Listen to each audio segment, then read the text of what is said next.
Welcome to another edition of Around with Randall, your weekly podcast on making your nonprofit more effective for your community. And here is your host, the CEO and founder of Hallett Philanthropy, Randall Hallett. Thank you for joining me, Randall, right back here on Around with Randall, your podcast about nonprofit philanthropy in short bursts, hopefully helping you take your career and your organization where you want it to be.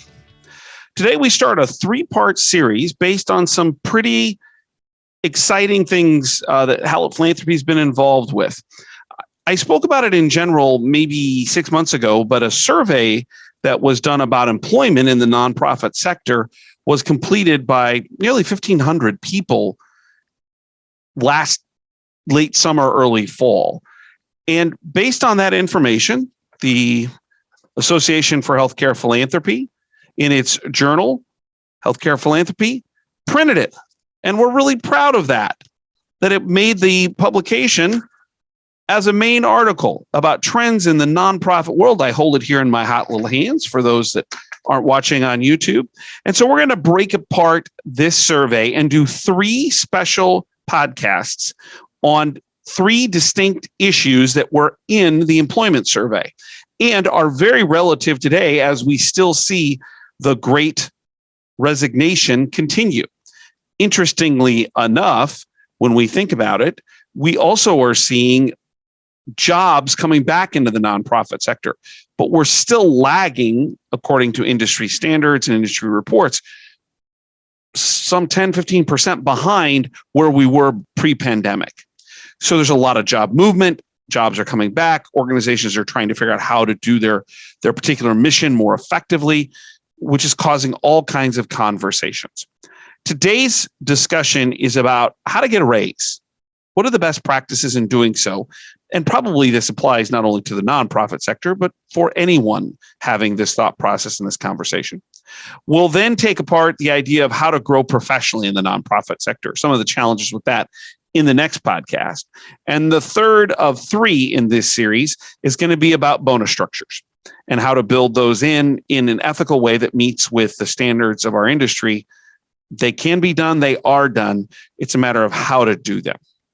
So let's start with this idea of a raise. One of the things that came out in the survey is that people are struggling to get paid what they believe is fair.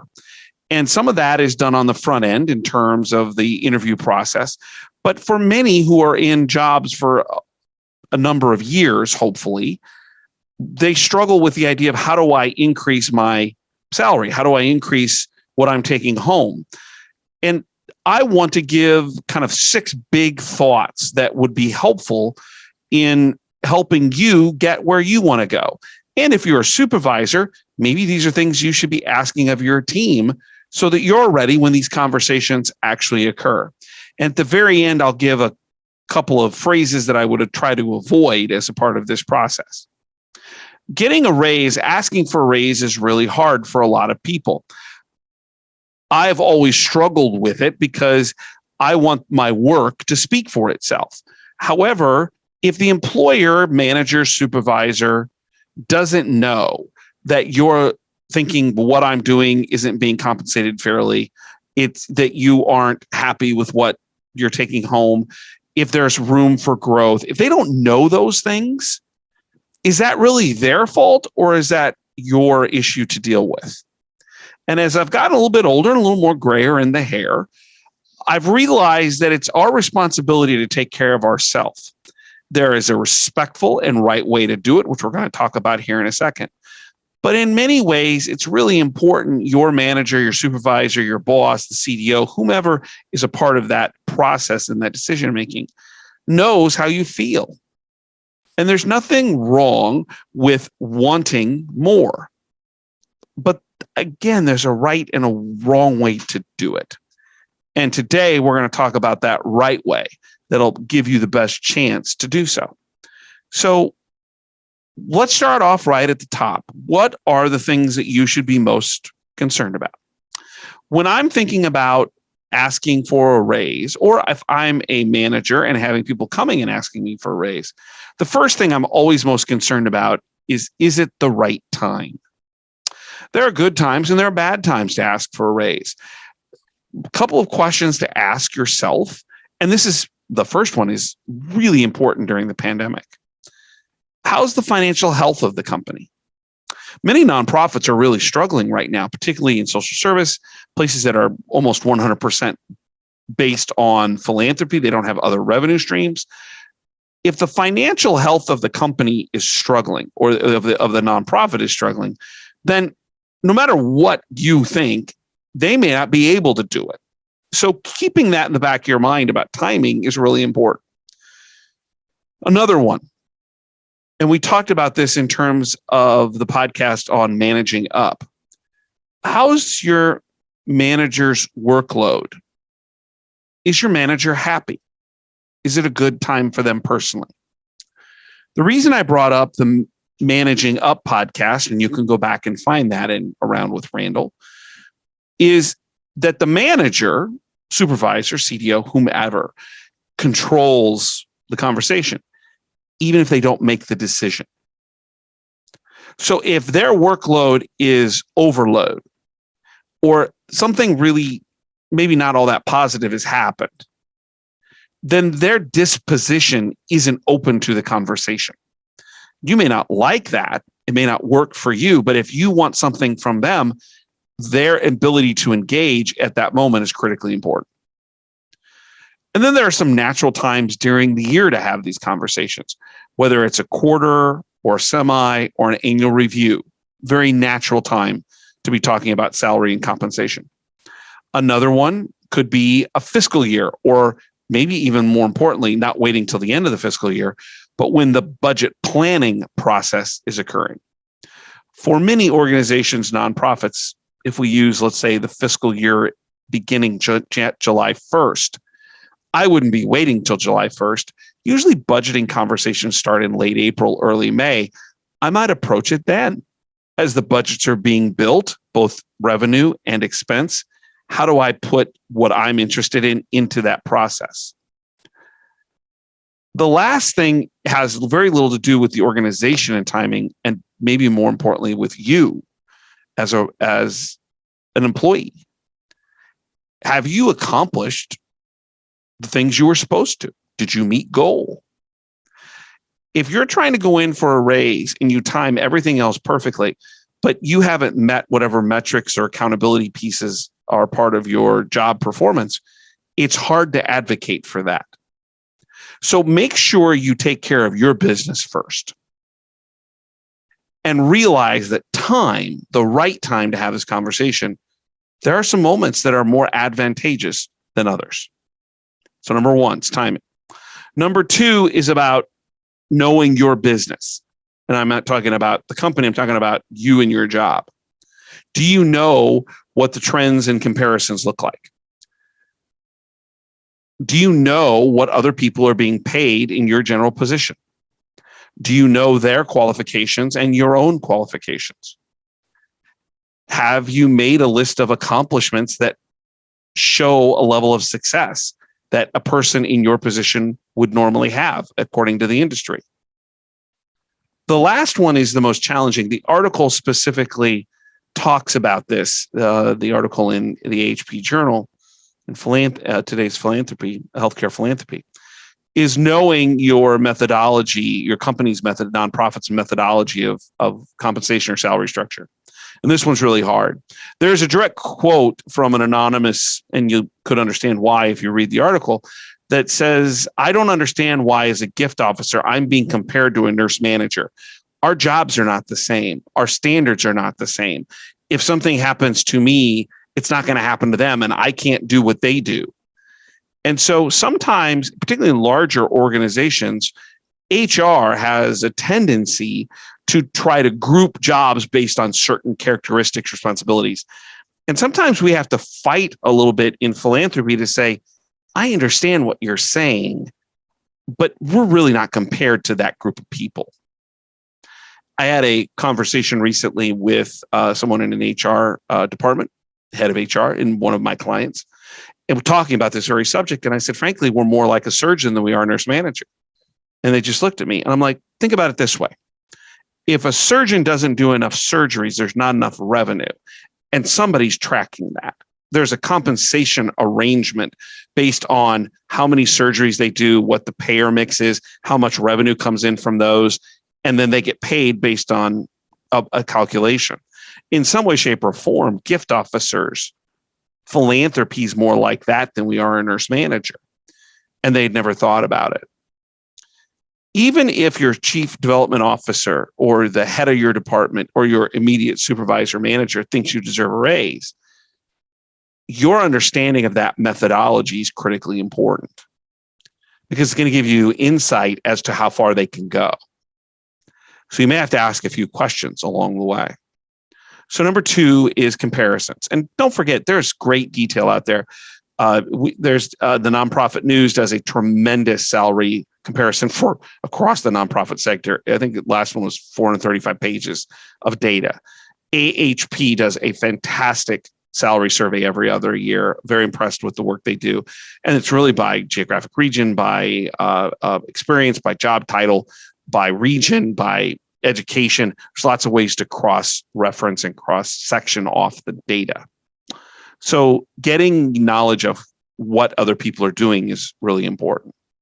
Number 3 is to know what you want.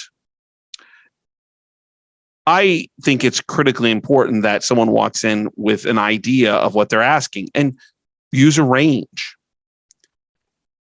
If you're looking for a $10,000, let's say, bump in your salary, then ask for that and use the data from number 2, knowing trends and comparisons, to your advantage. This is what people make with what I do in the industry. Organizations are sometimes leery about increasing salary. Sometimes it's tough, even if you have a great case.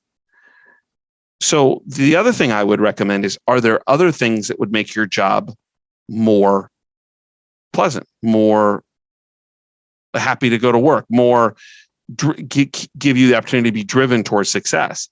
And maybe those things aren't monetary.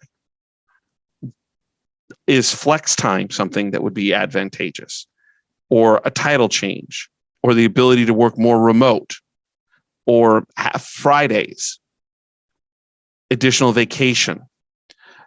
Sometimes organizations are more able to, particularly inside a department without maybe as much knowledge across the entire nonprofit, give a little more flexibility on some of those benefits than they are actually on the physical compensation.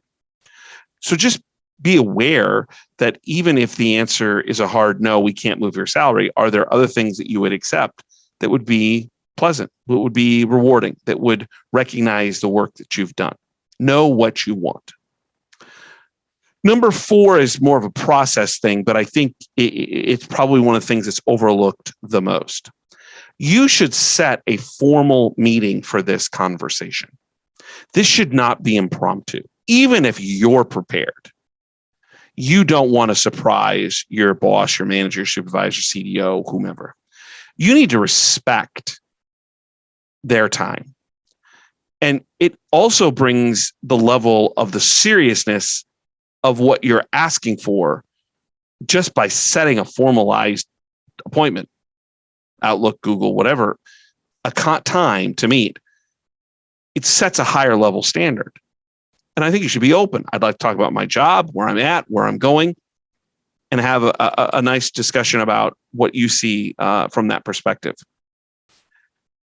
I also, when you set the time and you kind of do the prep and you work on it, is I would make sure that you treat this like a job interview, like you don't have the job. Too many times I've seen people go a little bit unprepared. This is a little bit of a dress up moment. You might want to pick it up just a little bit. There's the old adage, you always dress for the job you want, not the job you have. Well, in some ways, that's what we're talking about here.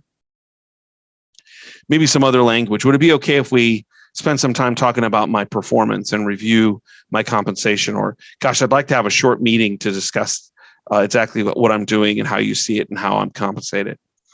Respectful, quiet, on a calendar. It should not be impromptu. It shouldn't be in front of other people. It should be in your boss's office, if possible, making them feel comfortable. And it can be pleasant, but it should be respectful in terms of setting a time.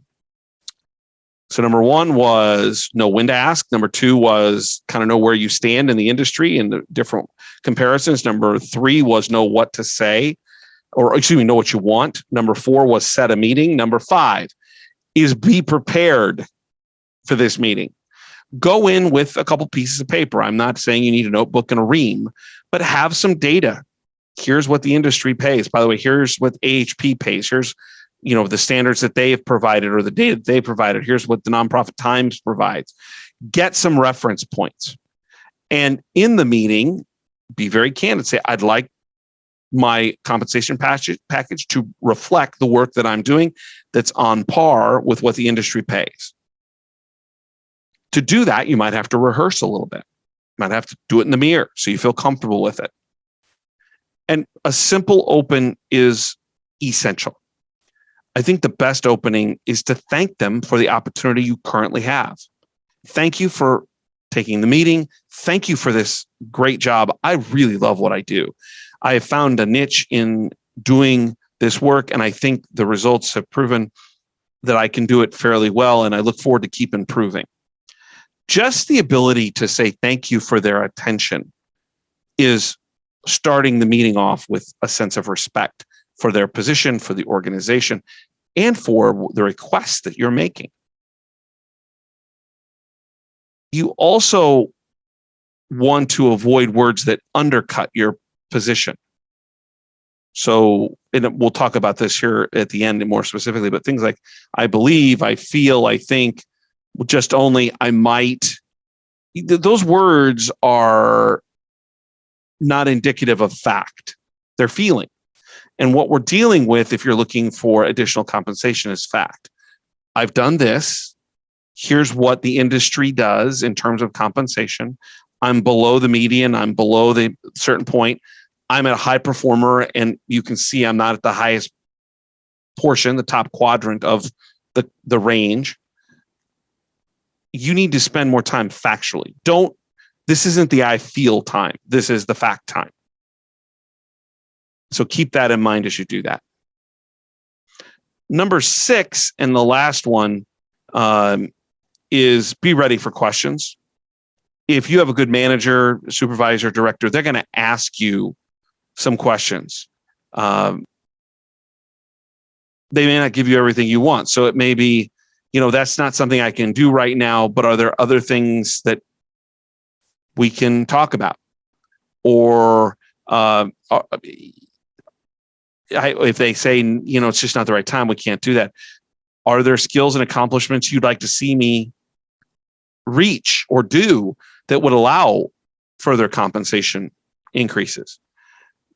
Are you satisfied with my job performance? And is there something that I'm missing? Is there a better time to have this conversation in the future? At the very end, I'll talk about 5 things to avoid. This is a big one. You want to avoid saying thanks anyway. No, can we pick this up again at some future time? Is it during the budget cycle, during the evaluation period?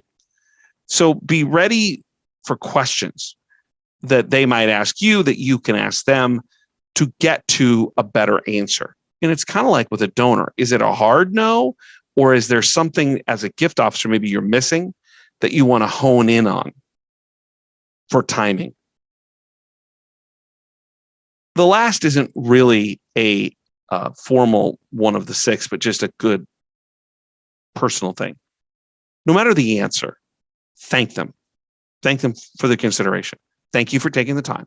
Thank you for considering this. Thank you for thinking about it.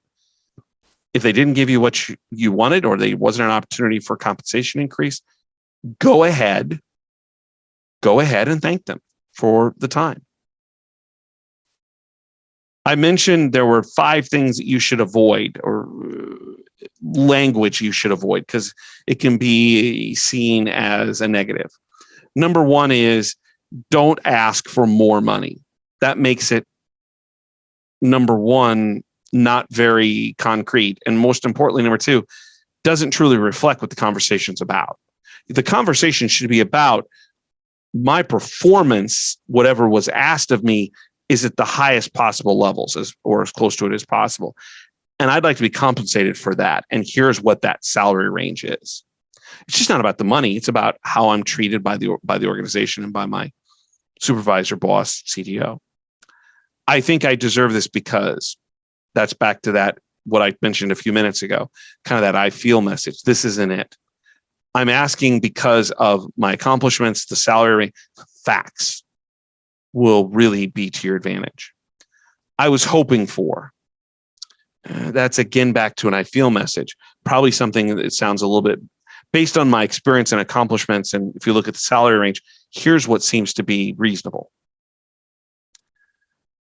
I'm going to have to go and talk with with the competition or go to another job. The minute you threaten to leave, you've backed your boss into a corner, and there's not many places they can go. So just be aware that that's not a card you want to play. If you're going to leave, take another job. But it's going to sound better as saying something to effect, even if at all, I've received some interest. I'm not really that interested. I really would like to stay. I love what I do, and I love contributing to our mission. You don't want to back your boss into a corner. And I've had that experience, and it's just not going to end well.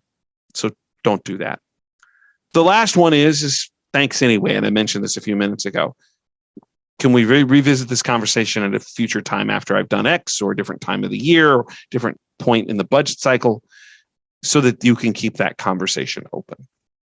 Asking for a raise is hard, but it can be done in a respectful way. And hopefully some of the points today give you an idea, if you're the employee, maybe some ways to do it the right way. And if you're the employer, the supervisor, manager, what you should be looking for and helping your staff grow about the respectful way to do so and to have this challenging conversation. Next time, we'll talk about how to grow professionally and how to do so in an effective way on the next edition of Around with Randall, special connection to our healthcare philanthropy publication of the jobs report and employment report from 2021. Don't forget, if you want to check out the blogs, 90-second reads, 2 or 3 posted a week, they're right at Hallett Philanthropy. And of course, if you want to get a hold of me, you can email me at podcast@hallettphilanthropy.com. Don't forget, you're part of an important, critical place in your community. The nonprofit work we do is essential, even now more so today than it was before the pandemic.